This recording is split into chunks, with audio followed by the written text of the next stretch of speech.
सब विप्रन की समस्त ब्रजवासिन की जय। जय जय श्री राम, जय जय श्री राम, जय जय श्री राम। श्री गोपेश्वर महादेव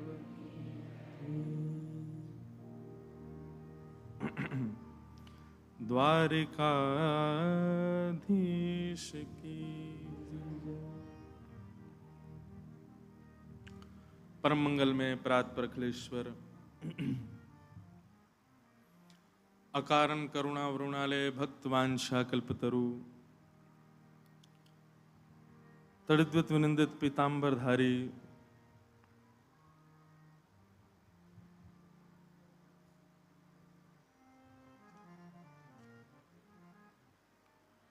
श्री बालकृष्ण लाल की वांगमयी प्रतिमूर्ति, शब्दमयी प्रतिमूर्ति, हम आप सबके मध्य में विराजमान श्रीमद् भागवत महापुराण को बारंबार प्रणाम। मंच पर विराजमान समस्त विप्रवृंद, समस्त गंधर्वजन और आप सभी श्रोता भाई बंधु मातृशक्ति, सबको बहुत बहुत जय श्री कृष्ण, जय सिया राम, जय श्रीमन नारायण, जय जय श्री राधे।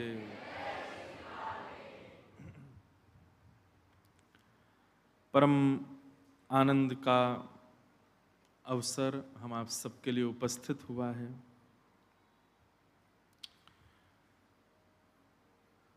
मिर्जापुर से पधारे श्री राजेश अग्रवाल जी एवं उनके समस्त परिवारी जन, जिनका बहुत दिनों से भाव था कि ठाकुर जी की मंगलमयी कोई चर्चा श्रवण करने का अवसर प्राप्त हो, तो यह 5 दिवसीय अवसर बीच में खाली था और इसी अवसर पर ये कृष्ण लीलामृत रस कथा का भाव यहाँ पर उपस्थित हो रहा है। हम आप सब लोग श्रवण कर रहे हैं।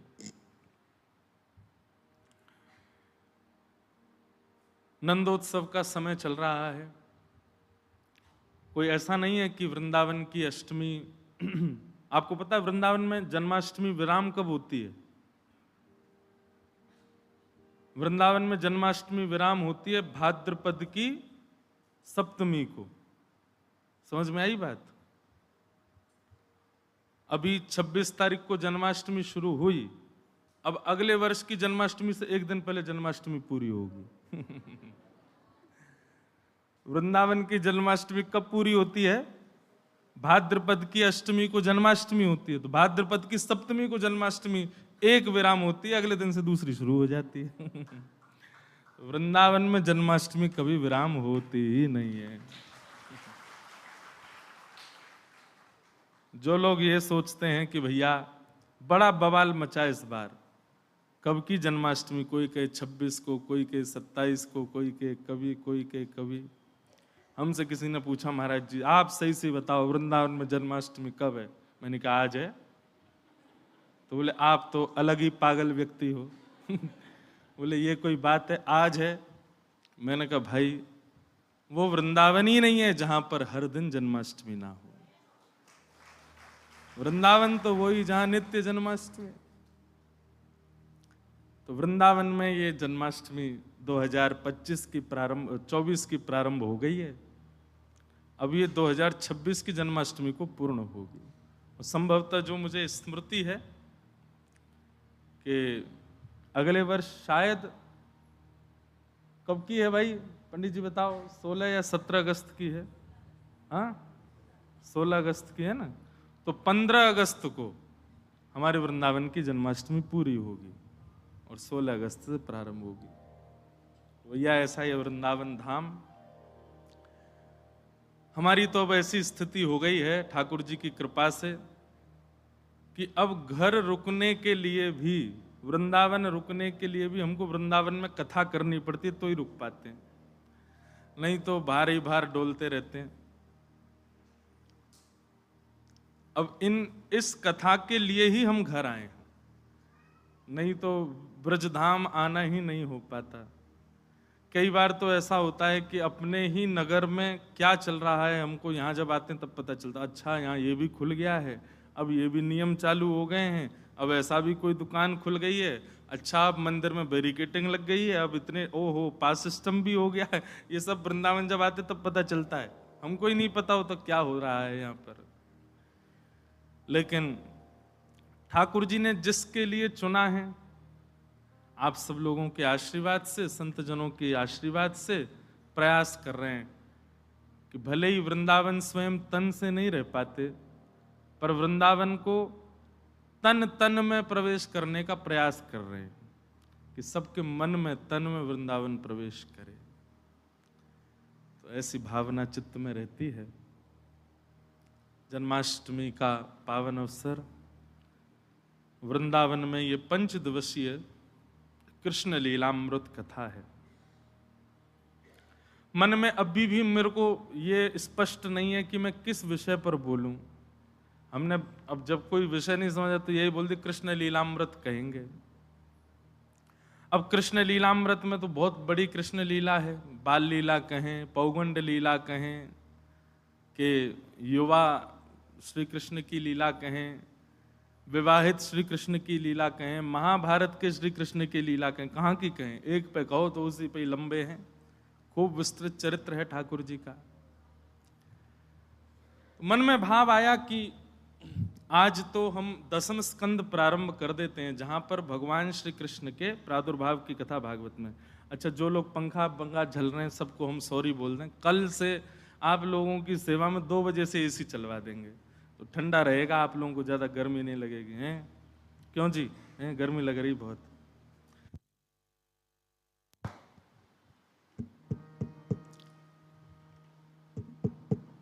बोलो वृंदावन बिहारी लाल। देखो, श्रोताओं को भी वक्ता की तरह होना चाहिए। हम अपना इसी संग लेके चलते हैं, आप भी अपना लाओ संग लेकर के चलो। हम कहीं कथा करने जाते हैं, अपना संग लेके चलते भैया। कहीं व्यवस्था नहीं मिले तो हम कम से कम कथा सुनाने के बीच ये रहे तो चले आए काम। लेकिन आज के लिए थोड़ी सी असुविधा है, चल तो गए हैं पर ठंडा करने में समय लगे। कल से ये 1 बजे से ही चल जाएंगे, तो आप आओगे तो बिल्कुल महाराज ऐसा लगे बद्रीनाथ में ही आ गए हुए हैं। व्यवस्थित, वाह। खूब आनंद से हम लोग चर्चा करेंगे 5 दिन तक। कोई ऐसा नियम, कोई ऐसा क्रम, कोई ऐसी बाध्यता नहीं है कि यहां तक कथा पहुंचानी है, ये क्रम कहना है, इसको पूरा करना है, ये उत्सव। हाँ, अगर हमारा मन हुआ तो शायद कल हम कृष्ण जन्मोत्सव करें कथा में। तो कल ठाकुर जी का प्रादुर्भाव उत्सव कर देंगे, उसके बाद में फिर ब्रज की प्रधानता लीलाओं की रखेंगे। अधिकतर लोगों के मन में एक प्रश्न संशय रहता है भगवान की कलाओं के बारे में जानने की। ठाकुर जी में कितनी कला है, उन कलाओं का मतलब क्या है। अनेक अनेक भाव विचारधाराएं हैं, उनके विस्तार में हम कल से जाएंगे कि ठाकुर जी की कितनी कलाएं हैं, उन कलाओं का भाव क्या है, उन कलाओं में क्या करना है। वैसे हमने एक श्रेष्ठ जन के मुख से सुना, अभी कुछ हुआ भैया, ये ठीक करो। ठाकुर जी की कला में से कम 5 कलाएं तो मानव के अंदर आनी ही चाहिए। तो कल से, आज तो प्रथम दिन है, भूमिका हम लोग सुनेंगे, थोड़ी बहुत चर्चा करेंगे। कल से आप सब लोग एक कॉपी पेन लेकर के बैठना कथा में, और ठाकुर जी की कलाओं के ऊपर चर्चा होगी। उन्हीं कलाओं के विस्तारीकरण में फिर लीला सुनेंगे। तो ठाकुर जी की बाल लीलाओं में भी चोरी लीला, माखन चोरी लीलाओं में भी बड़ी बड़ी लीला। एक दूध चोरी लीला अलग है, माखन चोरी लीला अलग है, दही चोरी लीला अलग है, घी चोरी लीला अलग है, फूटकार लीला अलग है, अनेक अनेक लीलाएं हैं। तो अष्ट सखाओं के माध्यम से, उनके पदावलियों से उसका भाव भी सुनेंगे। तो सब चर्चाएं रहेंगी, आप सब लोग बड़े व्यवस्थित होकर बैठिएगा। कल कथा प्रारंभ ही होगी नंद घरानंद भयो जय कन्हैया लाल की, इसलिए पीले पीले वस्त्र पहन करके आना। और कथा के प्रारंभ में ही पहले कल जन्मोत्सव होगा, नृत्य करेंगे आनंद से। 1 घंटा उत्सव करने के बाद फिर आगे की पालना लीला आदि, पूतना मर्दन लीला आदि, उन सबको विस्तार से श्रवण करेंगे। भगवान श्री कृष्ण के लीलामृत भाव पर हम आप सब लोग चर्चा करने के लिए एतदर्थ इकट्ठे हुए हैं। धाम श्री वृंदावन है। अभी जयपुर में कथा करके आए हैं, अभी तो हमारे मन से वो भाव ही नहीं निकल रहे जयपुर वाले। इतना आनंद आया, इतना सुख मिला, बस उसका वर्णन नहीं कर सकता मैं। जो श्री भक्तमाल जी की चर्चा अभी जयपुर में हुई, हमने तो पहली बार कथा की, अब लोगों को आया कि नहीं पता, हमको तो बहुत आनंद आया। हमारे लाल जी रोज कथा सुनने आते थे। कथा में श्री गिरधर लाल जी पहली बार श्रोता बन करके आए, कभी नहीं आते, लेकिन पूरी भक्तमाल कथा श्री गिरधर लाल जी ने बैठ करके एक आसन पर बैठ करके सुनी। और आप लोगों को हम क्या बताएं, हमने पहली बार अपने श्री गिरधर लाल जी के प्रश्वेत के बिंदुओं का दर्शन किया। पसीना आए ठाकुर जी को, क्यों? अब वहां क्या था कि वहां भी ऐसे ही था, पंडाल बहुत सुंदर, स्थान बहुत, पर गर्मी तो थी। एसी बस व्यास जी को लगा हुआ था, वो भी हम लेके चलते हैं संग अपना। तो लाल जी की जो बैठने की व्यवस्था थी, वहां पे लाइट वाइट लग रही थी, कोई ऐसा नहीं, तो पंखा लगा रहता था। लेकिन एक दिन हमने भी दर्शन किया, सरसकुंज वाले बड़े भैया जी, जिनके नेतृत्व में पूज्य महाराज जी के बड़े पुत्र, उन्होंने भी दर्शन किया। हमारे एक पंडित जी अंकुश जी, इन्होंने भी दर्शन किया। श्री गिरधर लाल जी के ऐसे छोटे छोटे पसीना आ रहे हैं, ऊपर से नीचे गिर रहे थे। प्रथम बार ऐसा अनुभव हुआ, देख करके आनंदित हो गए। वैसे तो ये बात आनंद की नहीं है, ठाकुर जी श्रमित हो रहे हैं, हम आनंदित हो रहे हैं, पर किसी रूप में ही चाहिए, उनका श्रम तो दिखा। तो ऐसा अनुभव लाल जी का उस कथा में हुआ। रसिक त्रिवेणी पर चर्चा हुई। स्वामी श्री हरिदास जी महाराज, हित हरिवंश महाप्रभु और श्री हरिराम व्यास, इन 3 भावों को लेकर के प्रथम बार भक्तमाल जी की चर्चा वहां हुई। अगले वर्ष फिर है वहां पर, जन्माष्टमी के बाद में प्रारंभ। इस बार जन्माष्टमी से पहले पूरी हुई, अगली बार जन्माष्टमी के बाद है। अगले बार वहां पर हमने जो प्रसंग रखे हैं भक्तमाल जी के, उसमें श्रीमद् वल्लभाचार्य जी महाराज, श्री चैतन्य महाप्रभु और श्री रामानुजाचार्य जी महाराज, 3 आचार्यों पर चर्चा वहां होगी। और फिर उसके अगले वर्ष मतलब 2026 में तो 1 महीना की मास भक्तमाल, 1 महीना की भक्तमाल करेंगे जयपुर में। अब उसमें 30 दिन की कथा रहेगी। क्योंकि आप कहेंगे जयपुर ही क्यों? क्योंकि भक्तमाल जी की रचना जयपुर में ही हुई है। जयपुर में ही गलता जी स्थान है, जहां पर श्री नाभा गोस्वामी जी ने अग्रदास जी महाराज की आज्ञा से भक्तमाल जी की रचना की। हमारा तो मन हो रहा है भक्तमाल ही सुना दें, पर ठीक है, जो पहले से ही निश्चित है उसी को कहेंगे।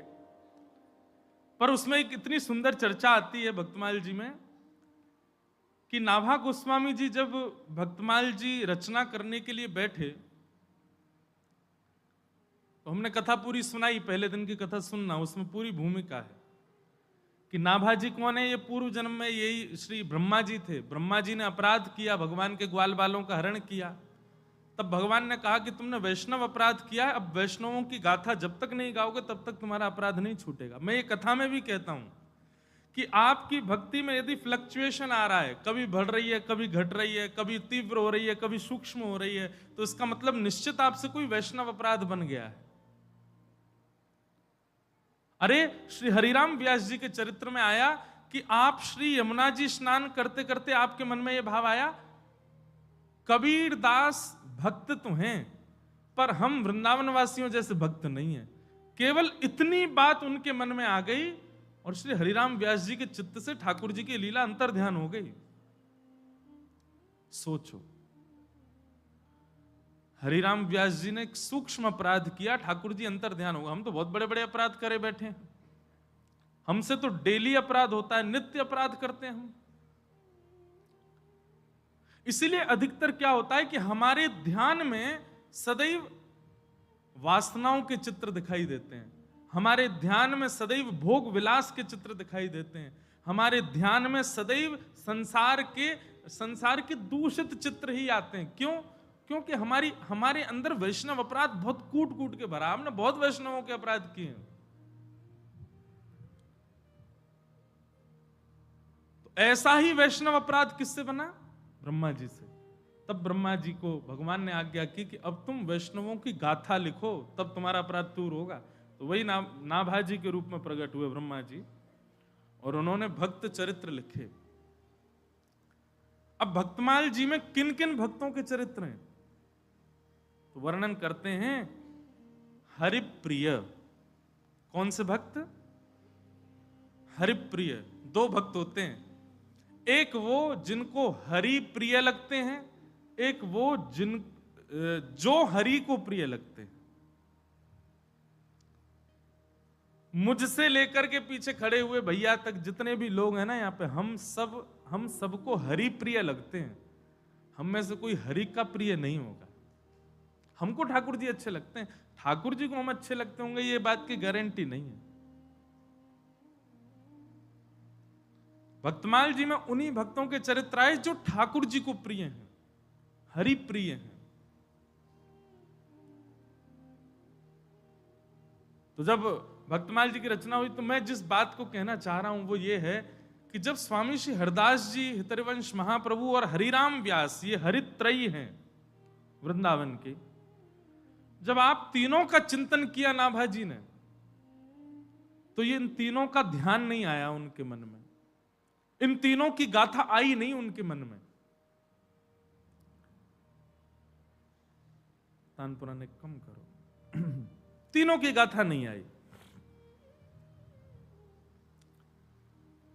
तो श्री नाभाजी ने अपने गुरुदेव अग्रदास जी से पूछा कि गुरुवर, ये बात तो निश्चित है कि मेरे चित्त में जिनका ध्यान नहीं आ रहा है वो हरि प्रिय नहीं है, हरि के प्रिय नहीं है, पर स्वामी श्री हरदास जी, हितरवंश महाप्रभु और हरिराम व्यास, इनके प्रति ये बात नहीं आ रही कि हरि प्रिय नहीं होंगे, तो निश्चित हरि प्रिय हैं।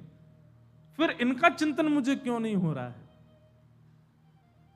स्वामी जी हरदास जी बहुत प्रिय हैं ठाकुर जी को, हितरवंश महाप्रभु अति प्रिय हैं, इनका चिंतन मेरे चित्त में क्यों नहीं आ रहा है? तब अग्रदास जी महाराज कहते हैं कि भाई ये हरि प्रिय नहीं है, ये तो श्री जी प्रिय हैं, श्री राधा प्रिय हैं, ये तो किशोरी जी के प्रिय हैं।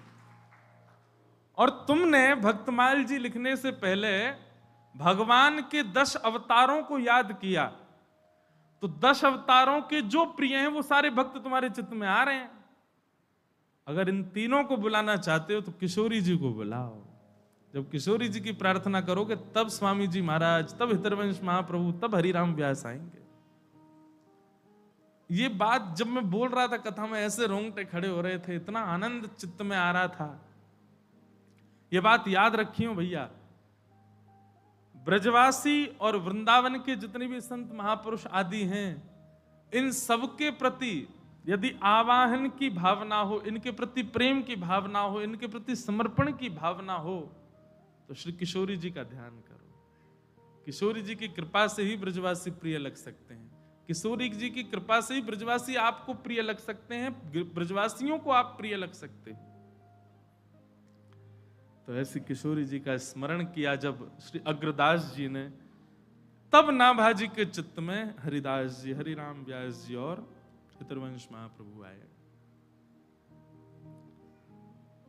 वृंदावन साचो धन भैया, वृंदावन साचो धन भैया। हरिराम व्यास जी का ये पद है, बहुत सावधानी से सुनिएगा। तो बोले इस धन को कमाया कैसे जाए? तो बोले कमाने से पहले त्याग करना पड़ेगा। किस चीज का? हरिराम व्यास जी कहते हैं, कनक कूट कोटिक लगत जिए भजिए कुंवर कन्हैया कनक कोट कोटिक लगत जिए भजिए कुंवर कन्हैया। जितनों है पास, जितनों संग्रह कर रखो है अपने पास में, भैया ब्रजभाषा में कथा होगी ना, ध्यान से सुनियो। जितनों इकट्ठो कर रखो है, जितनों संग्रह कर रखो है, जितनी जमा पूंजी है, ऐसा नहीं कह रहे हैं कि बाको लुटा दो, उनके प्रति जो ममता है जब तक वो रहेगी तब तक आप वृंदावन को नहीं कमा सकते। समझ में आई बात? वृंदावन को समझना बहुत ऊंची बात है भैया, सिर तो भले हिला दोगे, समझ में आ जाए, बहुत बड़ी बात है। आपके पास जो कुछ भी है, गाड़ी है, घोड़ा है, घर है, पत्नी है, पति है, बच्चे हैं, धन है, संपदा है, सबको रखो, पर सबके प्रति जब तक ममत्व नष्ट नहीं होगा तब तक वृंदावन नहीं कमा सकते आप। वृंदावन में आए हैं, वृंदावन को भज रहे हैं, वृंदावन को सुन रहे हैं, और उसके बाद भी अन्य भावों की चिंता लगी हुई है, वृंदावन नहीं कमा पाओगे।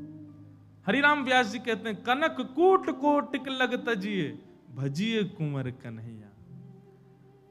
अरे मेरु पर्वत के समान स्वर्ण भी मिल जाए, उसका भी त्याग करो, तब वृंदावन आएगा चित्त में। वृंदावन बिना त्याग के नहीं आ सकता।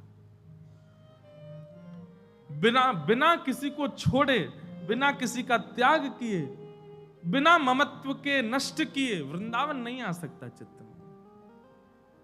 आप सोचो कि एक पाम बंबई में भी रहो आए, दूसरों वृंदावन में धलने, गिर जाओ।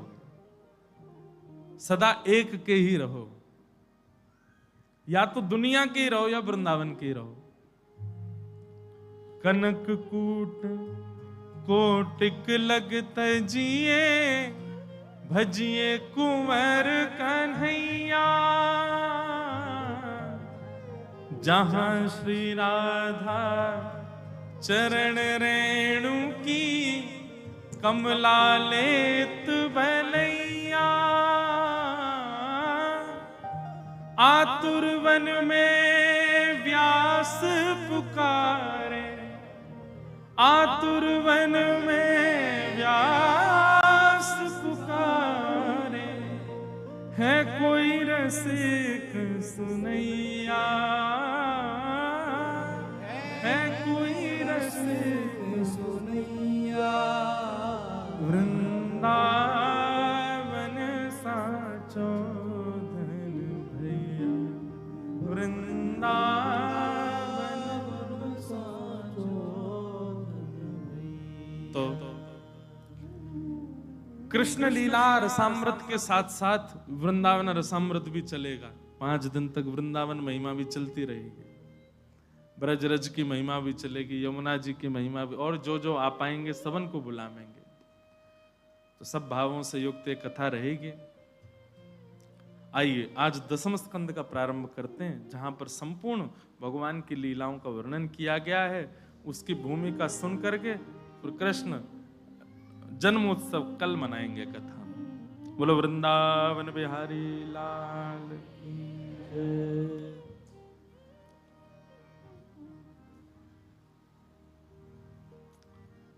परीक्षित जी महाराज 4 दिन से बैठ करके कथा सुन रहे हैं, और श्री सुखदेव जी उनको कथा सुना रहे हैं। एक आसन पर बैठ करके बिना कुछ खाए पिए सोए, बस निरंतर 4 दिनों से अनवरत श्रीमद् भागवत की कथा चल रही है।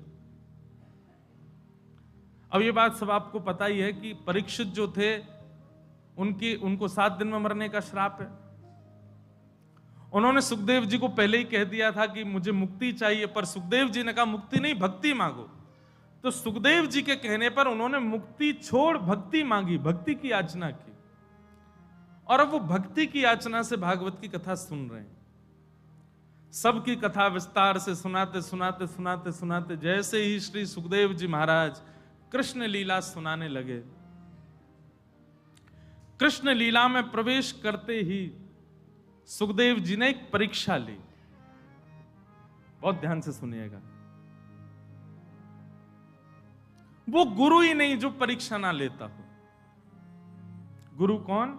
जो परीक्षा लेता हो, समय समय पर आपके भावों को देखता रहता हो, वो गुरु।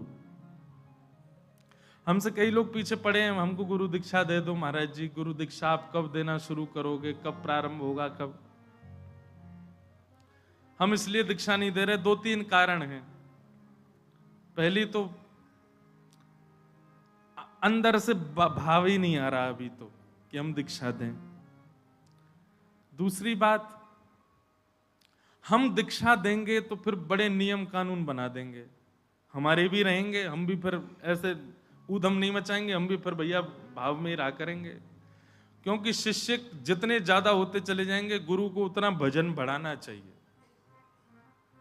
अभी हमारे अंदर बाल बुद्धि है, हम ऊधम करते हैं, खेल कूद करते हैं, इधर उधर कथा करने जाते हैं, और गुरु बन जाएंगे तो फिर हमको भी नियम से रहना पड़ेगा। भाई इतने शिष्य हो गए, जितने शिष्य बढ़ेंगे उतनी माला बढ़ानी पड़ेंगी।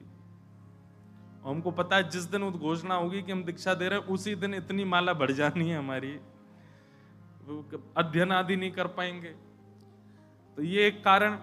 दूसरी बात, तीसरी बात, हम गुरु बनेंगे तो फिर भैया स्ट्रिक्ट वाले बनेंगे। हर गुरु पूर्णिमा पे फिर हमको चेकिंग चाहिए, कितनी माला जपते हो, कितना नाम जपते हो, तिलक सुर। अभी तो हम श्री लगाते हैं, फिर उसके बाद पूरा तिलक लगाएंगे, 12 तिलक लगा के बैठना पड़ेगा, बड़े नियम कानून रहेंगे। अभी हमारा अध्ययन में ज्यादा मन लगता है, इसलिए हम गुरु दीक्षा नहीं देते। और फिर शिष्य भी जो आएंगे, सबकी लाइन लगा कॉपी दिखाओ, कितना होमवर्क किया साल भर में, कितना नाम जप रोज करते हो, कितनी गुरुमाला रोज करते हो, नियम का पालन करते हो कि नहीं करते हो। सौगंध दे दे करके दीक्षा देंगे। आधे ने तो आज ही गुरु बदल दिए होंगे, इनसे नहीं लेनी है। सौगंध दे दे करके दीक्षा देंगे। सौगंध है तुमको, पत्नी को पति की दे देंगे, पति को पत्नी की दे देंगे। अगर तुमने ये काम किया तो सौगंध है एक दूसरे की, ये करनी ही नहीं है। अब इतनी कमर कस के बैठे हो तो आना, फिर देंगे दीक्षा। तो पूरा नियम कानून रहेगा। लाल जी से आज्ञा लेनी थी, जन्माष्टमी में पर्ची डालनी थी, पर भूल ही गए, इतने थक गए कि 3 जगह तो जन्माष्टमी करे आए तो पर्ची नहीं डाल पाए। लेकिन करेंगे जल्दी, जब भी होगा तो फिर 3 दिन का एक सत्र होगा, ऐसा मन में भाव है। 3 दिन का यहीं पर एक सत्र होगा। उस सत्र में पूरी रामानुज गुरु परंपरा बताई जाएगी। पहले परंपरा क्या है, तिलक क्या है, नाम क्या है, नाम की विधि क्या है, सब समझाने के बाद चौथे दिन फिर गुरु दीक्षा का कार्यक्रम होगा, कभी होगा तो। गुरु कौन? जो परीक्षा लेता हो। सुखदेव जी ने परीक्षा ली। कैसी परीक्षा ली?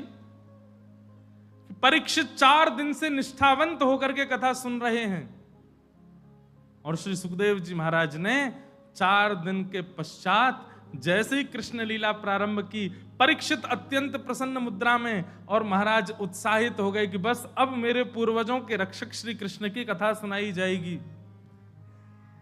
जैसे ही कृष्ण लीला प्रारंभ की, 2 श्लोकों में संपूर्ण कृष्ण कथा सुना दी।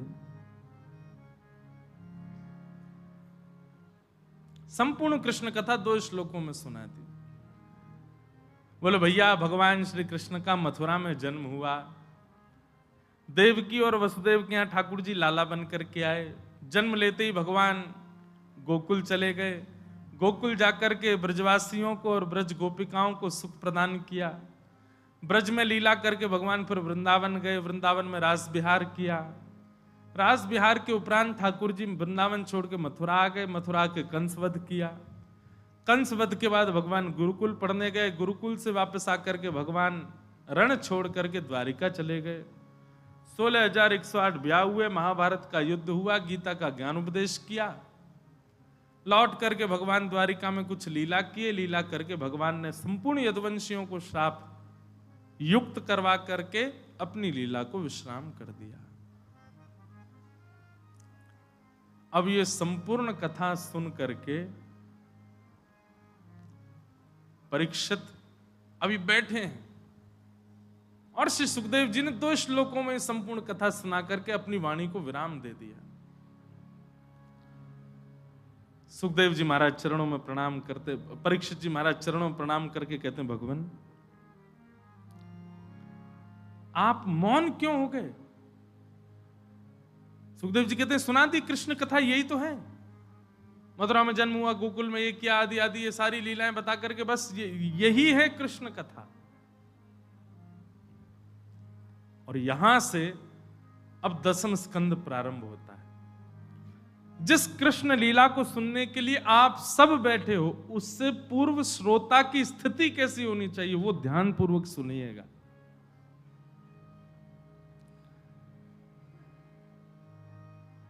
कथितो वंश विस्तारो भवता सोम सूर्ययो राज्ञां चो भयवंश्यानां चरितं परमाद्भुतम्। बहुत ध्यान पूर्वक सुनना।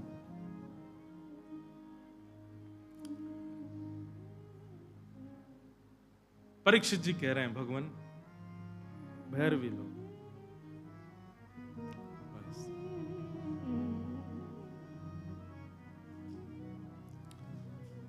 विस्तार से सुनाओ।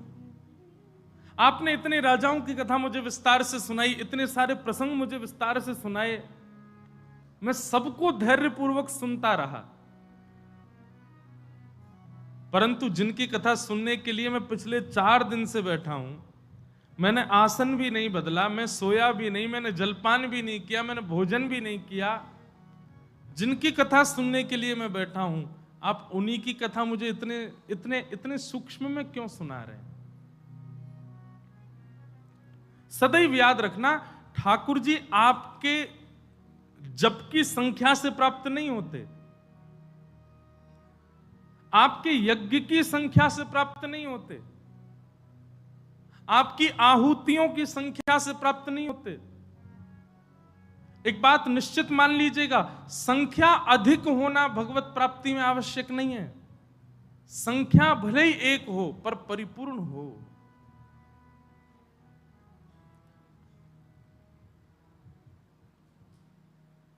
क्वांटिटी नहीं, क्वालिटी ठाकुर जी को वो प्रिय है। हम मात्राओं पर ध्यान रखते हैं कि कितनी ज्यादा कर रहे हैं। लोगों से मैं पूछता हूं, कई बार मिलते हैं, महाराज जी हम 16 माला रोज करते हैं, हम 24 माला रोज करते हैं, हम 108 माला रोज करते हैं, 2 लाख माला रोज करते हैं। कई ऐसे महापुरुष भी हैं। सबको प्रणाम, सबको वंदन। अच्छा है कि आप इतनी मालाएं करते हैं, पर यह संख्या अनिवार्य नहीं है। भले एक माला हो, लेकिन उस एक माला के करने पर आपकी मन, बुद्धि, चित्त, तन सबकी स्थिति अत्यंत उत्कंठा से भरी हुई होनी चाहिए। उत्कंठा मतलब अत्यंत आनंद, अत्यंत उत्कृष्ट उत्कंठा, अत्यंत एक्साइटमेंट के साथ में होनी चाहिए, भले एक माला हो। महीना में इतने सारे सोमवार, बृहस्पतिवार आदि आदि के व्रत नहीं, केवल एकादशी का करो, पर वो व्रत भी खूब उत्कंठा। देखो, कुछ बातें सुनिएगा। सबसे पहला नाम जप, दूसरा व्रत, तीसरा कथा श्रवण, और चौथा धाम गमन, किसी भी धाम में जाना। इन 4 क्रियाओं में अगर उत्कंठा नहीं है, एक्साइटमेंट नहीं है, आनंद नहीं है, तो इन 4 को मत कीजिए। व्रत इसलिए नहीं करना है एकादशी का कि भैया हम वैष्णव हैं, हमको करना ही पड़ेगा, वृंदावन में रह रहे हैं, सबकी देखा देखी करनी पड़ेगी, नहीं करेंगे तो अपराध लगेगा। अपराध के भय से व्रत नहीं करना है। आप जैसे अपराध के भय से व्रत करते हो, व्रत टूट जाता है। अपराध के भय से नहीं, अपराध के भय से नाम जप नहीं। केवल माता पिता की इच्छा इसलिए धाम गमन नहीं, इन सब में एक अद्भुत आनंद होना चाहिए, उत्कंठा होनी चाहिए, तभी कीजिए। आपको गौरव होना चाहिए एकादशी व्रत रखने का। अरे प्रतीक्षा होनी चाहिए, एक एकादशी गई, अब अगली एकादशी की प्रतीक्षा है, कब 15 दिन पूर्ण हो, कब एकादशी आवे। गौरव के साथ में, आनंद के साथ में, उत्साह के साथ में एकादशी व्रत करो। उसको नियम मत मानिए। इसीलिए इतनी एकादशी व्रत करते हैं, इतना सब लोग नियम जाप आदि करते हैं, पर फिर भी उनके ऊपर इतना असर नहीं पड़ता। कितने एकादशी वालों को जानता हूं, एक एकादशी नहीं छोड़ते महाराज, और ऐसी करते हैं निर्जला जैसी, लेकिन उनके क्रोध पर कोई असर नहीं, उनके स्वभाव पर कोई असर नहीं, उनके व्यवहार पर कोई असर नहीं, उनकी विचारधारा पर कोई असर नहीं। क्यों? क्योंकि वो केवल एक नियम मान करके उसको करते हैं। आपको गौरव है, आपका आनंद है। तिलक लगाना ये कोई केवल एक फोर्सफुली काम नहीं होना चाहिए, जबरदस्ती वाला नहीं होना चाहिए। आपको गौरव होना चाहिए कि मैं तिलक लगाऊं नित्य, बिना तिलक के बाहर जा ही नहीं सकता मैं। तो धाम गमन, व्रत, नाम जप, और चौथा क्या बताया था हमने? एकादशी। चौथा क्या बताया था? क्या बताया था? धाम। हाँ, ये चाह रही हैं, इसीलिए कह रहे हैं लिख लिया करो कहीं पे। मैं तो बोल के फिर भूल जाऊंगा मैं, नहीं तो आप लोग लिख के रखो, आपके काम रहे। ये गौरव के साथ करने चाहिए। इनमें किसी भी प्रकार का नियमाभास या फिर केवल करना है इसलिए नहीं, उत्साह के साथ करो।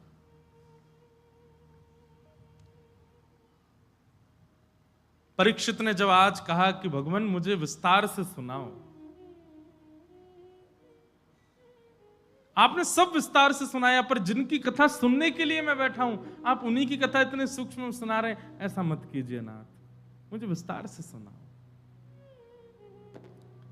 दुनिया में सबसे कठिन क्या है? वासुदेव जरा कष्टम कष्टम निर्धन जीवनम पुत्र शोक महाकष्टम कष्टात् कष्ट करे क्षुधा।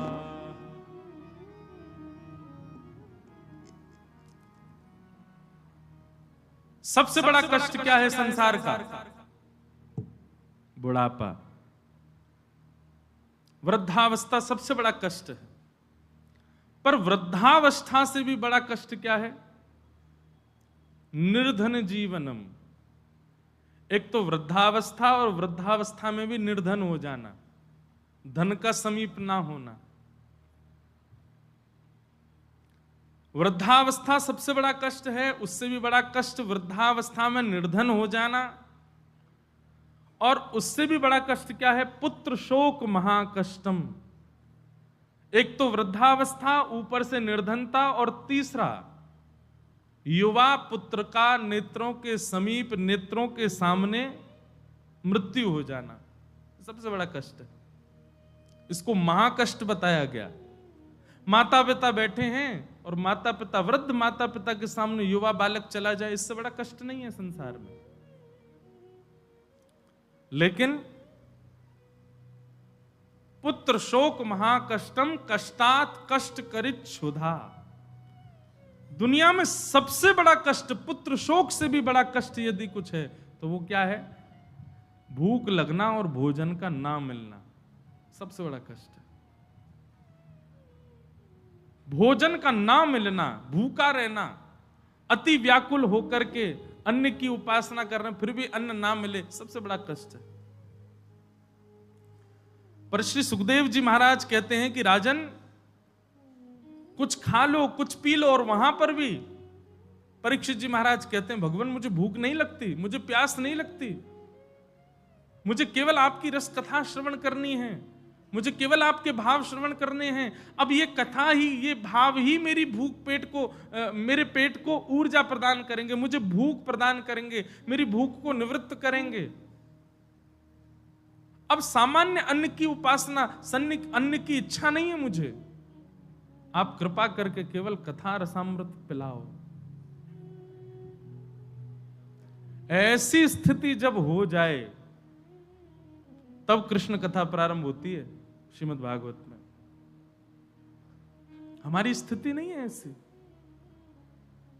हमें तो क्षणिक भाव भी, संसार का कोई भी क्षणिक भाव भी आकर्षित कर लेता। एक इंपॉर्टेंट कॉल आ जाए, वैसे तो आएगा नहीं, हॉल में यहां नेटवर्क ही नहीं आते किसी के। एक क्षणिक फोन आ जाए कि भाई ये काम है जरूरी, आप तुरंत जाओगे। कथा त्याग करने में, भगवत लीला श्रवण करने के त्याग में किंचित भी भाव नहीं रखेंगे, हम तुरंत चले जाएंगे। पर परीक्षित जी की स्थिति ऐसी नहीं है। परीक्षित जी तो कह रहे हैं, कथितो वंश विस्तारो भवता सोम सूर्ययो राज्ञां चो भयवंश्याना चरितम परमाद्भुतम। आप कृपा करके मुझे विस्तार से सुनाओ। मुझे नहीं लगती भूख, मुझे नहीं लगती प्यास। केवल भूख प्यास से विप्राय नहीं, संसार की हर वो वस्तु जिसके प्रति आप कथा भी छोड़ सकते हो आकृष्ट होकर के, वह भी सामने आ जाए तो उसका भी त्याग कर दिया जाए कथा के लिए, तब कृष्ण लीला में प्रवेश होता है।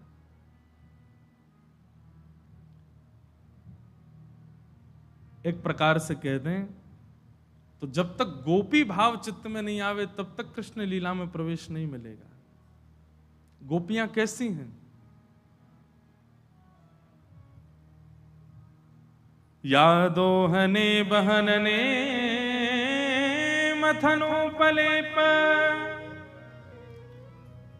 प्रेंखेंखनार भरुदितो क्षणमार्जनादौ।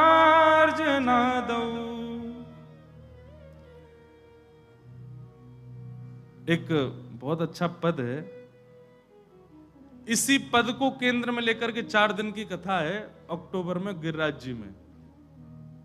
पद का नाम है गोपी प्रेम की ध्वजा।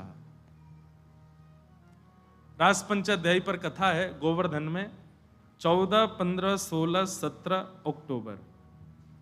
उसमें केवल रास की चर्चा है और उस रास चर्चा में उसका नाम ही कथा का गोपी प्रेम की ध्वजा। वहां गोपियों के प्रेम की चर्चा होगी बस। और अंतिम दिन की जो कथा, मतलब 17 तारीख की, उस कथा का समय है रात्रि 11 बजे से। पूर्णिमा के चंद्रमा के नीचे बैठ करके जयति तेधिकं जन्मना ब्रज श्रयत इंदिरा सस्वदत्र। भैया एक बात बिल्कुल स्पष्ट सुन लो, ये कोई केवल कहने वाली बात नहीं है, केवल प्रचलित बात नहीं है, आपको आकर्षित करने वाली बात नहीं है। वृंदावन रस लीला में प्रवेश तब तक नहीं मिलेगा जब तक गोपी भाव चित्त में ना हो। भोजन का त्याग कर देना, जल का त्याग कर देना, ये परीक्षित को एक प्रकार से गोपी भाव में उन्मुक्त कर रहा। परीक्षित कह रहे हैं मुझे भूख नहीं लगती, कथा ही मेरा भोजन है। मुझे प्यास नहीं लगती, कथा सुनकर के मेरी प्यास पूरी हो रही है। सुखदेव जी, परीक्षित तो ये तक कह देते मुझे निद्रा भी नहीं है। आप जब कथा सुनाते हैं तो मुझे ऐसा लगता है कि इससे बड़ा विश्राम मेरे लिए कोई नहीं है। क्षमा करना, कथा सुनकर के थकान लगती हो, कथा सुनकर के भूख लग जाती हो, और सबसे बड़ी बात कथा में नींद आ जाती हो, तो समझ जाओ भी गोपी भाव चित्त में ही नहीं, दूर रहो। कृष्ण लीला से तो बहुत ही दूर रहो। श्री हमारे अष्ट सखाओं में कवि परमानंद दास जी का पद है, बहुत सुंदर भाव है।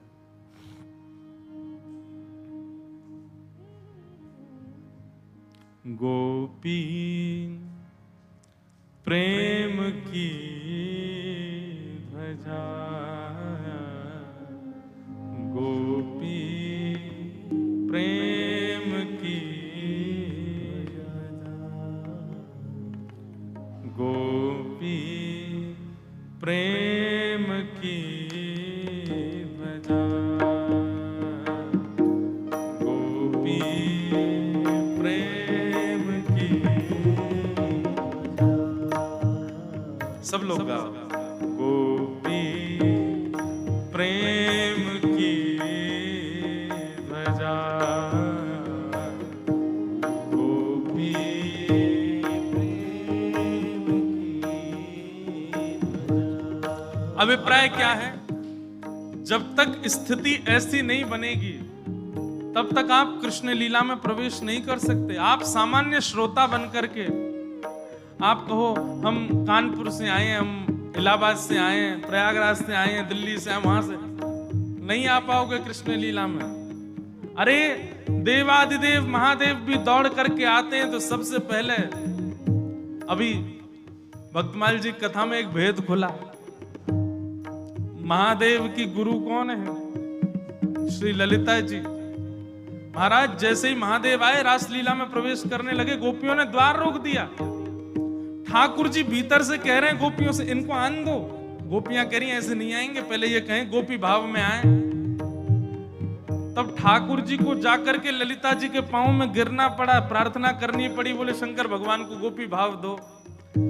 तब ललिता जी रास से बाहर आई, शंकर जी को ले जा करके यमुना जी के किनारे बैठ करके महाराज गोपी प्रेम भाव की वार्ताएं जब बताई, जब शंकर जी प्रेम भाव में डूब गए, प्रेम निमग्न हो गए, मानो ललिता जी ने प्रेम दीक्षा प्रदान कर दी, तब वे बने गोपेश्वर महादेव।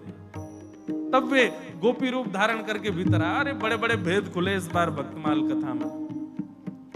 अब कई लोग शैव लोग मेरी निंदा कर सकते हैं, बोले बताओ ये तो कुछ भी कह देते हैं। बताओ, कभी कहते हैं राधा रानी गुरु, कभी कहते हैं, अब कह रहे हैं ललिता जी गुरु, शंकर जी की गुरु ललिता जी।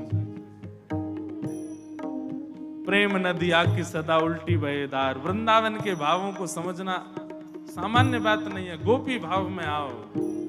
गोपी प्रेम की ध्वजा,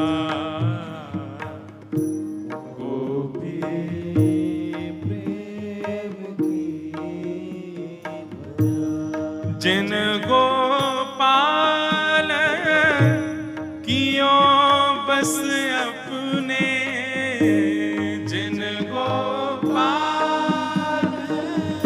किए बस अपने, जिन गोपाल कियो बस अपने, जिन गोपाल कियो बस अपने, उर्धरी श्याम भुजा, उर्धरी श्याम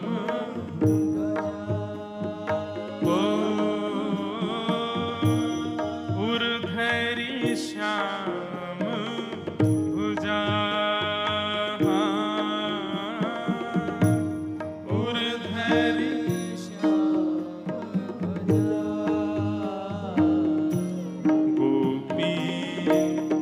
प्रेम की ध्वजा,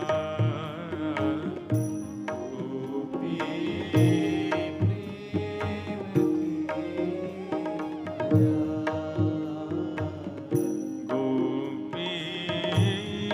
प्रेम की ध्वजा,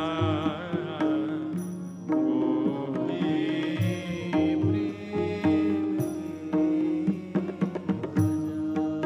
कैसी हैं गोपियां?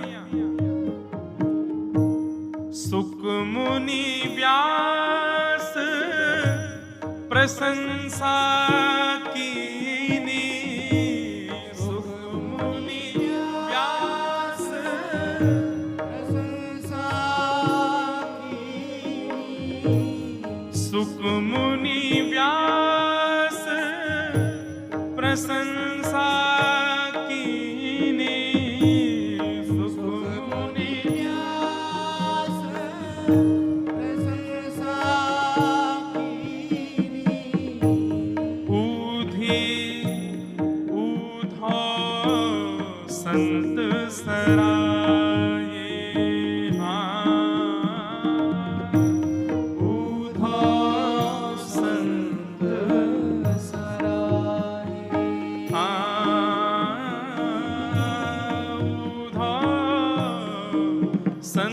सराये उधौस संत सराये गोपी प्रेम की वजह गोपी प्रेम की हाँ गोपी प्रेम की वजह गोपी प्रेम बोलो वृंदावन बिहारी लाल की जय।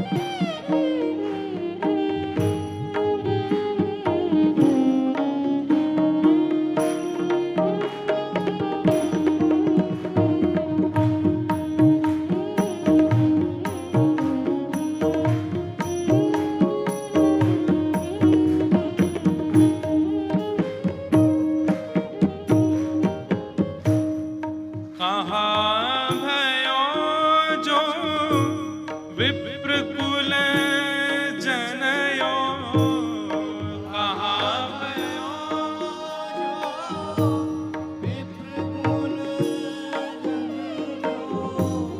कहाँ भयो जो विप्रकुल जन्मो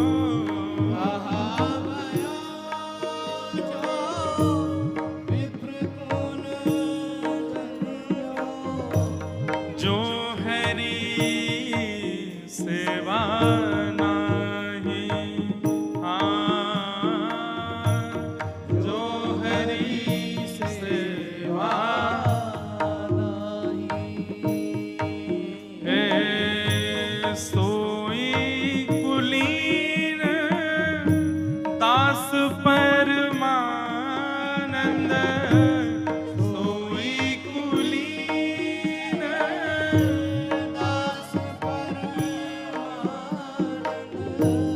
सोई कुलीन दास परमानंद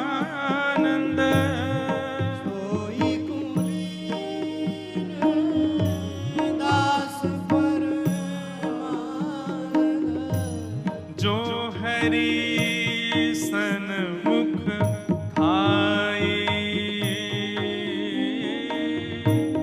जो हरि सन्मुख गोपी प्रेम के वजह गोपी प्रेम की गोपी प्रेम की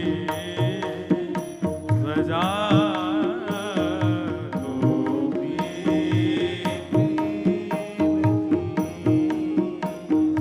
जिन गोपाल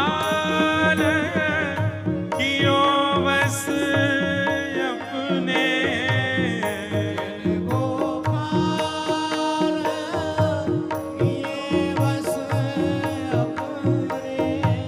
जिन गोपाल कियो बस अपने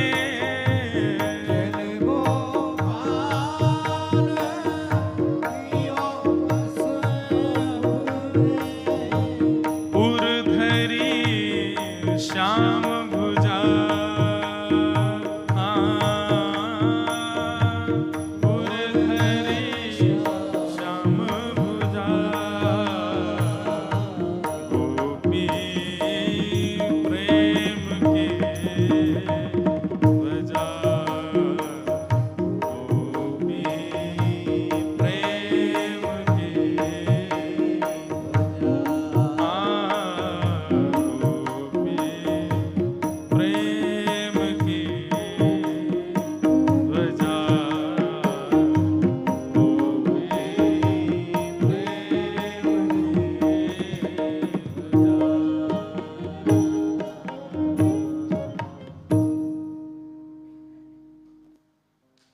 गोपी भाव, यही भाव प्रकट हुआ है श्री परीक्षित जी के भीतर।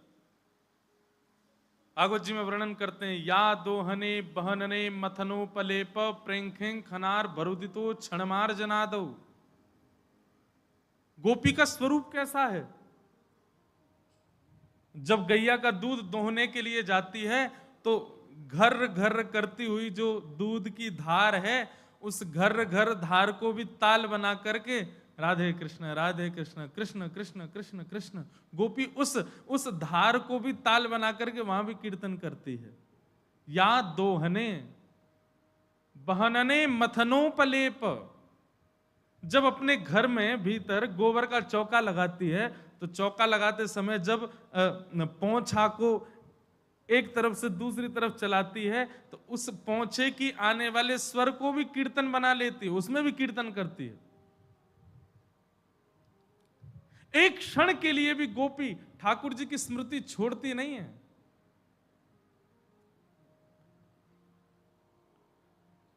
हमारी समस्त इंद्रियां कृष्ण पिपासु हो जाएं। नेत्रों को देखने के लिए श्याम सुंदर चाहिए, कानों को श्रवण करने के लिए कृष्ण चाहिए, नासिका में सुगंधी भी उनके चरणार विंद की, जिह्वा में रसामृत, जिह्वा में अधुरामृत भी उन्हीं का। अरे हर स्थिति से हम कृष्ण को पाना चाहते हैं। ऐसी स्थिति जब होती है तब भागवत जी में कृष्ण लीला में प्रवेश कराते हैं, उससे पहले नहीं। परमानंद दास जी कह रहे हैं,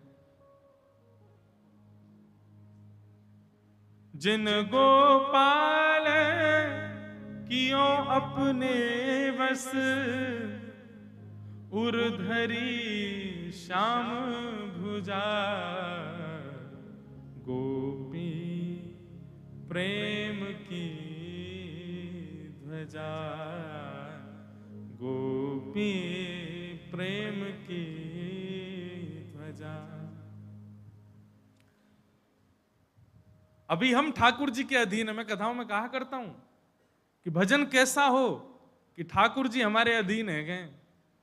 मेरो सुमिरन हरि करें मैं पावा विश्राम, ठाकुर जी अधीन है गए। पंढरपुर में अभी कथा थी, वहां एक भक्त हुई जनाबाई। जनाबाई जी का चरित्र ऐसा आता है कि जनाबाई छोटी सी थी, तब से ही आपके मन में कृष्ण भक्ति प्रकट हो गई थी। तो आषाढ़ की एकादशी जब आती है तब पंढरपुर में बहुत सुंदर उत्सव होता है ठाकुर जी का। लाखों करोड़ों की तादाद में वैष्णव जाते हैं, वारकरी जाकर के श्री पंढरपुर में आनंद करते हैं। सबको दर्शन नहीं होते ठाकुर जी के, क्योंकि ऐसा मान्यता वहां पर कि आषाढ़ की एकादशी पर ठाकुर जी आकर के ऊपर शिखर पर विराजमान हो जाते हैं। सब शिखर को ही देख के चले जाते हैं, मंदिर में भीतर कोई नहीं जा पाता। और ऐसा नाद प्रकट करते हैं, इतने भाव से गाते हैं कि पंढरपुर के ऊपर शिखर के जो कलश हैं वो कलश तक झूमने लग जाते हैं, इतना स्वर प्रकट होता है। तो जनाबाई अपने माता पिता के साथ में पंढरपुर गई, और जैसे पंढरपुर पहुंची तो ऐसा वर्णन है उनकी लीला में, उनके चरित्र में, कि पंढरपुर जाते ही इतनी भीड़ थी कि एक हाथ माँ ने पकड़ा, एक हाथ पिता ने पकड़ा, कि भीड़ में चलते चलते चलते खोने वाली थी, लेकिन माता पिता ने इतना कस के पकड़ा कि जनाबाई खो नहीं जाए। लेकिन जनाबाई के मन में भाव आया कि मैं कैसे भी खो जाऊं, मेरे माता पिता का हाथ छूट जाए, इन दोनों से मेरा हाथ छूट जाएगा, मैं खो जाऊंगी तो मैं फिर हमेशा यहीं रहूंगी। ये भी चिंता नहीं कि सोऊंगी कहाँ, भोजन कहाँ करूंगी, क्या करूंगी, क्या कुछ नहीं, वो तो खोने ही आई थी। बोले इनके पास रहूंगी तो फिर ठाकुर जी से दूर रहूंगी, कैसे भी खो जाऊं। और जबरदस्ती मेला में जाकर के, खोने वाली तो नहीं थी, पर जनाबाई ने हाथ छोड़ दिए माता पिता के, खो गई। और जैसे ही खो गई, खोते ही बालक तो रोते हैं, जनाबाई नाचने लगी। बोले अच्छा है, अब मैं खो गई, अब मैं अकेली हो गई, अब मैं यहीं रहूंगी, मैं विट्ठल को छोड़ के कहीं नहीं जाऊंगी। ऐसे हैं हम लोग, खोते ही सबसे पहले खोया पाया केंद्र कहां। अरे हम खोए तो दूर की बात, हमारी कोई चीज खो जाए बिहारी जी के मंदिर में, और तो छोड़ो बंदर ही ले जाए महाराज, भैया 5 रुपए वाली नमकीन से नहीं 10 रुपए वाली फ्रूटी पिलाओ, तब छोड़े। यहां जनाबाई खुद को खोए आई, हमारी कोई वस्तु खो जाए, हम चाह रहे हैं कि हमको कृष्ण लीला सुनाई दे जाए। ठाकुर जी की बंसी निधि वन में रात में जाके बैठेंगे, कन्हैया दिख जाएंगे, बड़े दिख रहे हैं कन्हैया। अरे महादेव, देवों के देव महादेव को जब गोपी बनना पड़ा ठाकुर जी की लीला में आने के लिए, हम कैसे? गोपी का मतलब श्रृंगार नहीं है, बिल्कुल भी श्रृंगार से मत लगाइएगा इसका भाव। गोपी का मतलब आपके आंतरिक इंद्रियों का भाव, प्रत्येक इंद्रिय कृष्ण को पाने की इच्छुक हो जाए, चतुर्भुज दास जी का भाव है। मैं गाता हूं कथाओं।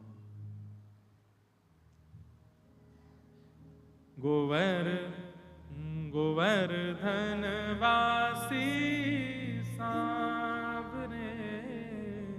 इसी पंक्ति में चतुर्भुज दास जी कहते हैं, गोपी कौन? दर्शन को नैना तपे, वचन सुनन को कान, मिलवे को हियरा तपे, हिय के जीवन प्राण, गोवर्धन वासी सा। नेत्र पिपासु हैं उनके दर्शन के लिए, कान व्याकुल हैं उनको सुनने के लिए, जिह्वा प्यासी है उनके अधरामृत के लिए, हृदय व्याकुल है उनसे मिलन के लिए, हाथ विचलित हैं उनके स्पर्श के लिए, पैर थिरक रहे हैं उनकी स्मृति में। ऐसी स्थिति जब सर्वांगीण अंग की हो जाती है, तब आप गोपी बनते हैं, और तभी आपको कृष्ण ध्वनि सुनाई देती है, कृष्ण लीला दिखाई देती है। इन समस्त इंद्रियों में किसी भी प्रकार से यदि संसारी भाव विद्यमान है, आप ठाकुर जी की लीला में प्रवेश नहीं कर पाओगे। कर तो जाओगे, पर उसके मूल रहस्य को नहीं जान पाओगे, मूल भाव को नहीं जान पाओगे।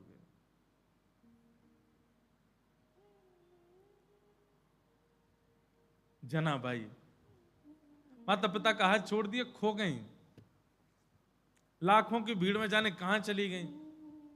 अब एक बात और है, पुत्र खोया होता तो माता पिता ज्यादा प्रयास करते, पुत्री खोई तो माता पिता ने भी ज्यादा प्रयास नहीं किया। दुर्भाग्य है माता पिता का। जनाबाई जैसी भक्ता को उन्होंने ढूंढा ही नहीं, खो गई, थोड़ा इधर उधर जना जना जना करके चिल्लाते रहे। थोड़ी देर बाद पिताजी बोले नहीं मिल रही, चलते हैं वापस। आप कहां ढूंढे लाखों की भीड़ में? छोटी बालिका, कहीं ऐसा नहीं हो लोगों के हाथ पांव के नीचे। अब पुराने जमाने की बात छोड़ गए। जनाबाई तो नाच रही हैं, नृत्य कर रही हैं। अब मराठी अभंग तो आते, इतना प्यारा अभंग है जनाबाई का। वहां श्री चंद्रभागा जी के तट पर बैठ करके श्री पंडरीनाथ भगवान का स्मरण करती हैं। एक अभंग याद है, जनाबाई का नहीं है, एकनाथ जी का है।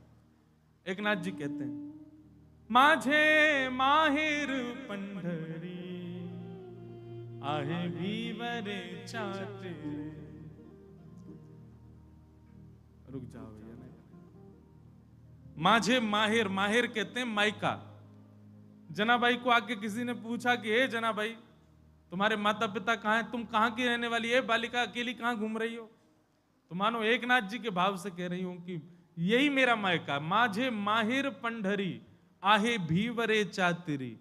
भीमा नदी कहते हैं चंद्रभागा जी को, उनके तट पर जो विराजमान पंढरपुर, यही मेरा मायका है। बोले अच्छा, माता पिता कहाँ हैं तुम्हारे? तब एकनाथ जी कह रहे हैं, बाप आई आई माझे विठ्ठले रखुमाई, माझे विठ्ठले रखुमाई। मेरे माता पिता कौन है? बोले विठ्ठल जो है ये मेरे पिता हैं, और रुक्मणी जो है ये मेरी माँ है। अच्छा, तुम्हारे परिवारी जन नहीं है, तुम्हारे सगे संबंधी कौन हैं? तब जनाबाई कहती हैं, माझी बहिण चंद्रभागा, माझी बहिण चंद्रभागा, करत से पाप भंग, करत से पाप भंग, करत से पाप भंग, माझे माहिर पंढरी, आहे भीवर चाते रे। ये चंद्रभागा मेरी बहन है। और ये जितने भी साधु महात्मा संत जो विठ्ठल विठ्ठल विठ्ठल कह करके गा रहे हैं, नाच रहे हैं, उछल रहे हैं, यही सब मेरे भाई बंधु हैं, यही सब मेरे परिवार हैं। इस प्रकार से कह करके पंढरपुर को ही अपना सर्वांगीण मान लिया। सब प्रकार से यही मेरे हैं। ऐसी जनाबाई भैया बाह्य संबंध के रूप में सब अपने हैं, माता पिता भाई बंधु बहन सखा चाचा चाची आदि जो भी हैं, पर आंतरिक भाव से मानसिक भाव से वही अपनो है जो ठाकुर जी को है, जो राधा रमण जी का नहीं है, जो बिहारी जी का नहीं है, जो राधा वल्लभ जी का नहीं है। वहां से केवल हमारा बाह्य संबंध है, आंतरिक संबंध नहीं है हमारा। आंतरिक संबंध तो केवल उससे जो ठाकुर जी को, वो हमारा। बहुत कड़वी बात है, बहुत कटु बात है, लेकिन यही वास्तविकता। इस प्रकार से संबंध व्याप्त करो तो ही गोपी हो आप। जाके सिर पर नित्य उर्धपुंड विराजमान, गले में कंठी विराजमान, नित्य राधा वल्लभ जी की मंगला करे, नित्य बिहारी जी को दर्शन करे, रसिक जनन की सेवा करे, वही से हमारा कोई संबंध है, वही हमारा है। तो श्री परीक्षित जी महाराज की स्थिति कैसी हो गई? अब ना भूख है, ना प्यास है, ना सोने की इच्छा, ना कोई और इच्छा, बस अब एक ही इच्छा है, कथा ही मेरे सर्वांगीण रसों को पूर्ण कर रही है, कथा ही मेरी सर्वांगीण इंद्रियों को तृप्त कर रही है। आप तो कृपा करके वही कृष्ण लीला सुनाओ, उसी से ही मेरा अब शरीर पोषित हो रहा है। कथा पोषण बन जाए, अमृत तुल्य कर्ण रंध्र से प्रविष्ट होकर के मानो आपकी सर्वांगीण भावनाओं को पूर्ण करे। ऐसी स्थिति जब हो जाए तब कृष्ण लीला प्रारंभ होती है। तब कथामृतम तप्त जीवनम कवि भीरीडितम कल्मषापहम् श्रवणमंगलम् श्रीमदाततम् भुवि गृह्णन्ति ते भूरिदा जना। तब कथामृतम तप्त जीवनम। हे नाथ, अब तो केवल कथा ही मेरा सर्वांगीण सर्वस्व बन चुकी है। कथा से ही मुझको पोषणता का अनुभव होता है। आप तो कृपा करके मुझको कथा सुनाओ। बस इसी भाव को जान करके नाभा जी ने भक्तमाल जी में नवदा भक्ति के 9 आचार्य बनाए। श्रवणम कीर्तनम विष्णु स्मरणम पाद सेवनम अर्चनम वंदनम दास्यम सख्य आत्मनिवेदनम। नवदा भक्ति में प्रथम भक्ति जो श्रवण भक्ति है, उस श्रवण भक्ति के आचार्य के रूप में इसी बात को सुनकर के नाभा गोस्वामी जी ने कहा, श्रवण भक्ति के आचार्य कौन है? श्री सुखदेव जी महाराज। श्रवण रसिक कहीं सुने ना परीक्षित से, जो पान हूं करत लागी कोटि गुण प्यास है। 26 छंद में श्री नाभा जी कहते हैं। बोले कैसे हैं? बोले पान हूं करत लागी कोटि गुण प्यास है। पीते भी जा रहे हैं, कथा सुनते भी जा रहे हैं, पर ज्यों ज्यों कथा सुनते हैं त्यों त्यों प्यास बढ़ती जा रही है। कम मेरो मन लगो बरसाने में, जहां बहे खारा पानी। सीधी बात, यहां पर सुखदेव जी अब ये प्रमाणित कर रहे हैं, परीक्षित जी प्रमाणित कर रहे हैं कि वो गोपी भाव में युक्त हो चुके हैं। अब उनकी सर्वांगीण इंद्रिय केवल कृष्ण भजना चाहते। अब आपके लिए प्रश्न है कि महाराज जी हम कैसे ऐसे बने? हमारे मन में ये भाव कैसे आवे? भैया वृंदावन में प्रेम प्रदायक, प्रेम प्रदाता हमारी श्री किशोरी जी हैं, पर किशोरी जी की आप सीधी आराधना नहीं कर सकते। ठीक है, कई भाव बताए जा रहे हैं, कई भाव कहे जाते हैं संत महापुरुषों के द्वारा, पर अंतरंग निकुंज की बात यदि पूछो तो सबसे पहले तो भैया यहाँ के जो हम बात बताते हैं, ब्रज में प्रवेश करती सबसे पहले रज को प्रणाम, दूसरी बात यहाँ के वृक्षों को प्रणाम, तीसरी बात ब्रजवासियों को प्रणाम, चौथी बात श्री यमुना जी को प्रणाम, और पांचवें हमारे वृंदावन के पंचायतन श्री गोपेश्वर महादेव को प्रणाम। कम से कम इन 5 दिनों तक जो ये लीला श्रवण करने के लिए यहाँ बैठे हैं, वो सब तो इसका पालन करें। सुबह उठते स्नान ध्यान करते सबसे पहले भूमि को प्रणाम करो, ब्रज को प्रणाम कर आओ। उसके बाद वृक्ष, किसी भी वृक्ष को, जो वृक्ष आपको दिख रहा अनुकूल, उसको हृदय से लगा करके उसको प्रणाम कर लो।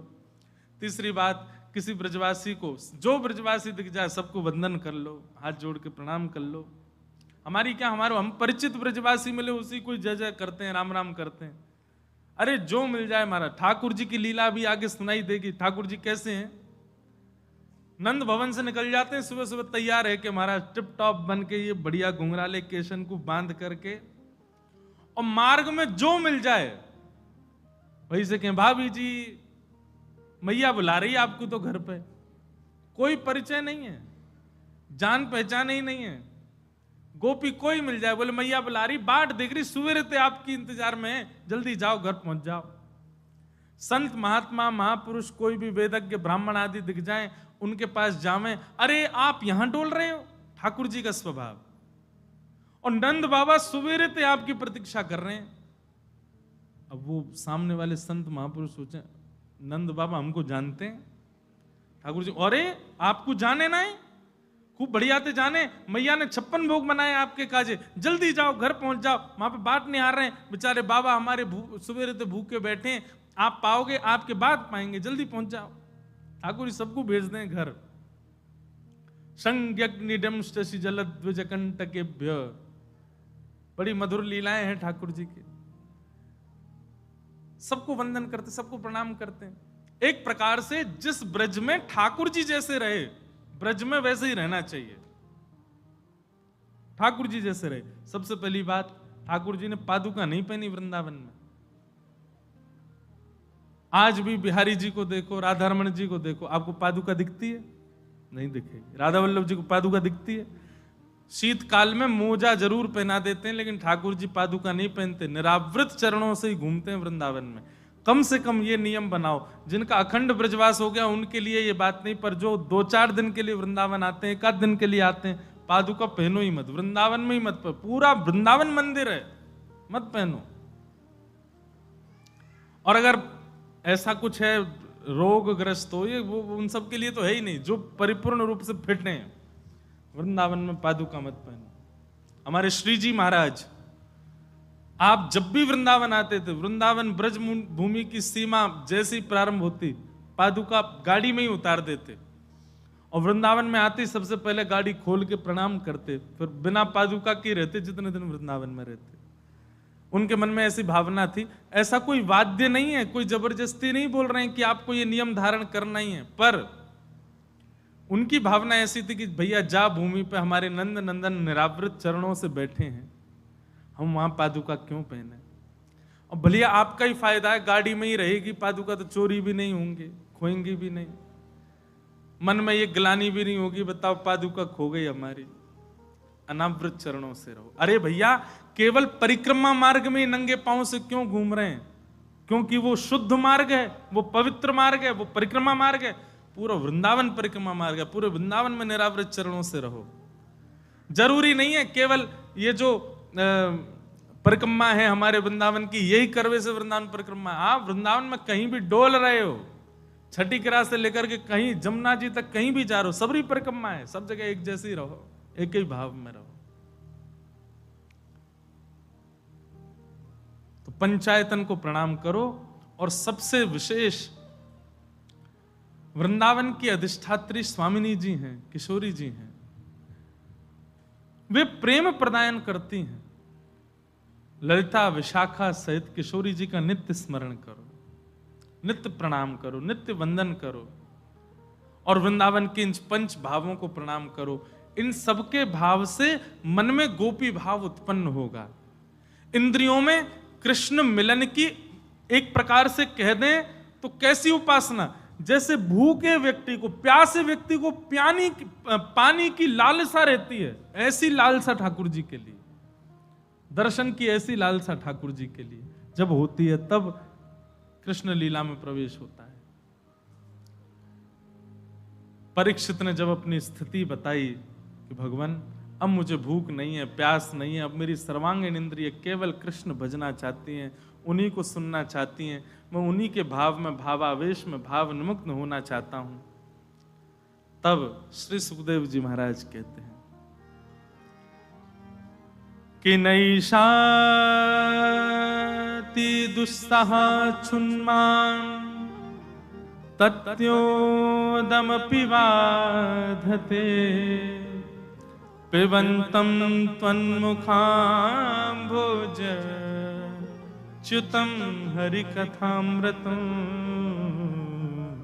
पिबन्तं त्वन्मुखाम्भोज च्युतं हरिकथामृतम्। परीक्षित जी कहते हैं भगवान, आपके मुख से जो श्रीमद् भागवत की कथा, जो ये रस के बिंदु टपक रहे हैं ना, इन रस बिंदुओं से ही ना जाने अमृत तुल्य कार्य हो रहा है। मेरी समस्त इंद्रियां शांत होती जा रही हैं, मेरी समस्त इंद्रियों को ठौर मिलती जा रही है। अब ऐसी स्थिति हो गई है कि बस अब भटकाव नहीं है, अब और कुछ नहीं चाहिए, कृपा करके आप केवल कृष्ण लीला में मुझे प्रवेश कराओ।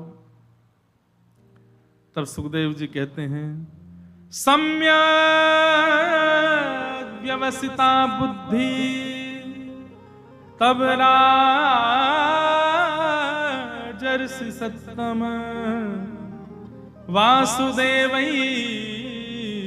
निलय वासुदेवैक कथायां ते यज्जाता नैष्ठिकी रति। सुखदेव जी कहते हैं, परीक्षित, सम्यक व्यवसिता बुद्धि तव राजर्षि सत्तम। अब ऐसा लगता है कि तुम्हारी बुद्धि जो है वो व्यवस्थित हो चुकी है। नियम जानने की अभिलाषा, क्रम जानने की अभिलाषा, जप जानने की अभिलाषा, यज्ञ करने की अभिलाषा, अन्य अन्य अभिलाषाएं चित्त में प्रकट हो रही हैं, तो समझो कि अभी भी बुद्धि व्यवस्थित नहीं हुई है। लेकिन जैसे ही कृष्ण श्रवण करने की, लीला श्रवण करने की स्थिति प्रकट, और कुछ नहीं, बस लीला सुननी है, भाव सुनना है, तब श्री सुखदेव जी महाराज कहते हैं, अब तुम्हारी बुद्धि व्यवस्थित हुई है। सम्यक व्यवस्थिता बुद्धि। अन्य अन्य साधन करने की अभी अभिलाषा मन में प्रकट हो रही है, तो इस वक्त अभी भी मन में भटकाव है, बुद्धि में स्थिरता, अस्थिरता नहीं है, अस्थिर है बुद्धि। लेकिन जैसे ही मन में आ जाए, बस अब और कुछ नहीं चाहिए, बस हमको ठाकुर जी की लीला श्रवण करा दो, ठाकुर जी की कथा श्रवण करनी है, उनका भाव श्रवण करना है। जैसे ये भावना चित्त में प्रविष्ट हो जाए, बस समझ जाओ अब ठाकुर जी चित्त में आ गए, आपकी बुद्धि व्यवस्थित हो चुकी है।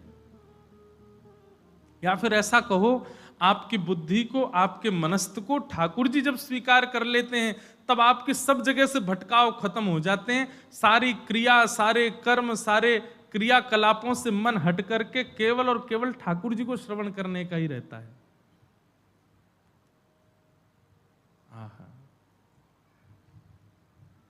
स्वामी श्री हरदास जी का एक भाव याद आया। जब वृंदावन में कुंज बिहारी लाल प्रकट हुए, वृंदावन बिहारी लाल प्रकट हुए, तो प्रकट होकर के जब ठाकुर जी को कुंज में विराजमान किया, सघन कुंज में पंचामृत अभिषेक होने लगा बिहारी जी का, सब लोग जय जयकार करने लगे, बधाई गायन करने लगे। इतने में ही कुछ ब्राह्मण पंडा जन आ गए और आकर के स्वामी जी से कहे, हे बाबा, ठाकुर जी तेने उठाते ही बैठा दिए, अभिषेक कर दिए और प्राण प्रतिष्ठा तो करा ही नहीं, प्राण प्रतिष्ठा तो करवा।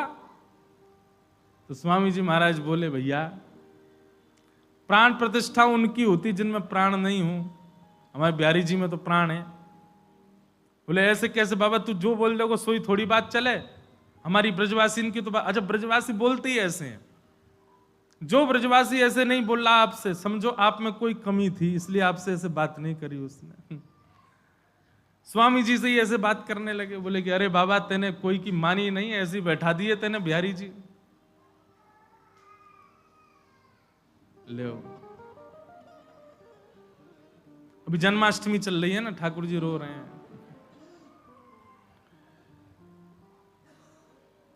नेक देर मैया घुमा लाओ बाहर लाला को, थोड़ा श्रम करो। क्या बता रहे थे वहां, बिहारी जी ऐसे बैठा दिए। स्वामी श्री हरदास जी महाराज ने तुरंत एक रुई का फोआ लिया, बिहारी जी की नासिका के आगे किया, तो महाराज बिहारी जी की श्वास से फोआ उड़ गया। सब ब्राह्मण देख करके चकित हो गए। दोबारा एक फोआ रखा, बिहारी जी के मुख के आगे किया, फिर फोआ उड़ गया। स्वामी जी ने बताई, देखिए श्वास चल रही है बिहारी जी की, तुम कह रहे हो उनकी प्राण प्रतिष्ठा करो।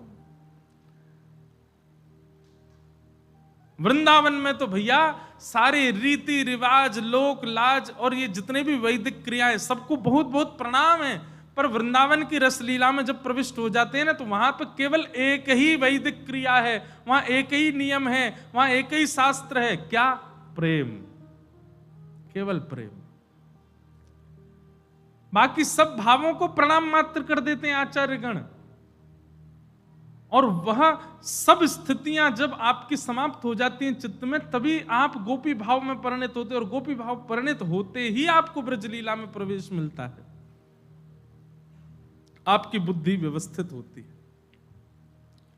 राजन, अब तक तुम मुक्ति की बात भी कर रहे थे, अब तक तुम पाप और पुण्य के बारे में भी जानना चाह रहे थे, अब तक तुम अन्य कई साधनों के विषय पूछ रहे थे, पर अब तुम्हारे चित्त में केवल एक ही अभिलाषा है। क्या? कि मुझे कृष्ण लीला सुननी है, विस्तार से सुननी है। अब तुम्हारी बुद्धि व्यवस्थित हो गई।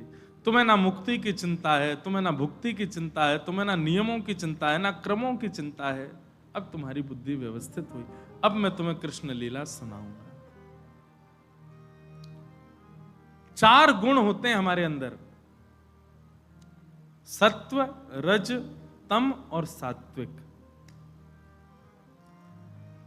सत्व, रज, तम और निर्गुण, 4 गुण होते हैं। इन 4 गुणों के विषय में भगवान ने श्रीमद् भागवत में कपिल देवूति संवाद में बताया, जब तक 3 गुण समाप्त नहीं होंगे, चतुर्थ गुण प्रारंभ नहीं होगा, तब तक हम निर्गुण नहीं बन सकते। और जब तक निर्गुण नहीं बनेंगे, तब तक गोपी भाव चित्त में नहीं आएगा। जब तक गोपी भाव चित्त में नहीं आए, तब तक कृष्ण लीला में प्रवेश नहीं मिलता। बहुत ध्यान से सुनिएगा।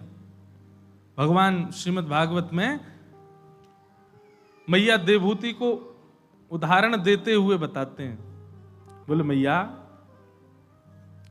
4 प्रकार के भक्त हैं मेरे, बहुत ध्यान से सुनना। सबसे पहला तामस, अभिसंधाय यो हिंसाम दंभम मात्सर्यमेव वा सा संरंभी भिन्नग्भावम मयि कुर्यात्